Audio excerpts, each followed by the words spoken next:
जिन लोगों को खांसी है, अक्सर सर में दर्द रहता है, दाने फोड़े फिंसी, और उसके अलावा गुस्सा ज़्यादा आता है, खून में जोश ज़्यादा है, तो वो शरबत उनाब हमदर्द का ले आएँ और इसको इस्तेमाल करें।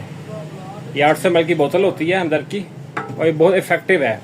इसका एक ढक्कन 1 गिलास पानी में डाल के, जो शीशे का गिलास होता है 250 ml वाटर, उसमें मिला के आप इस्तेमाल करें। सुबह शाम खाली पेट पिए। शुगर पेशेंट इसको अवॉइड करें, तो मीठा होता है। बाकी इसको ब्लड प्रेशर का मरीज़ और कोई भी इसको इस्तेमाल कर सकता है। इसका नुकसान नहीं है, किसी किस्म का कोई नुकसान इसका नहीं है। जो मर्जी पेशेंट इसको इस्तेमाल करे, इसका फ़ायदा ही है। सिर्फ शुगर पेशेंट इस्तेमाल ना करे, बाकी कोई भी पेशेंट इसको इस्तेमाल कर सकता है, ठीक है।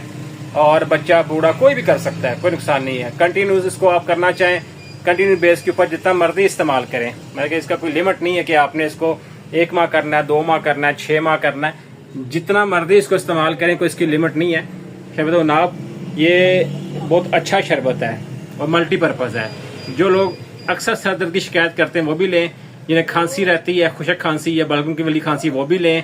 उसके अलावा जिनको खून साफ करना है, दाने फोड़ी फिंसियों का मसला, वो भी इसको इस्तेमाल करें और रेगुलर बेस पे इस्तेमाल करें। ये खून की सफाई करता है और खून के जोश को ख़त्म करता है। ज़्यादा गुस्से वाला जो पेशेंट है वो इस्तेमाल करे, गुस्सा कम हो जाएगा इससे।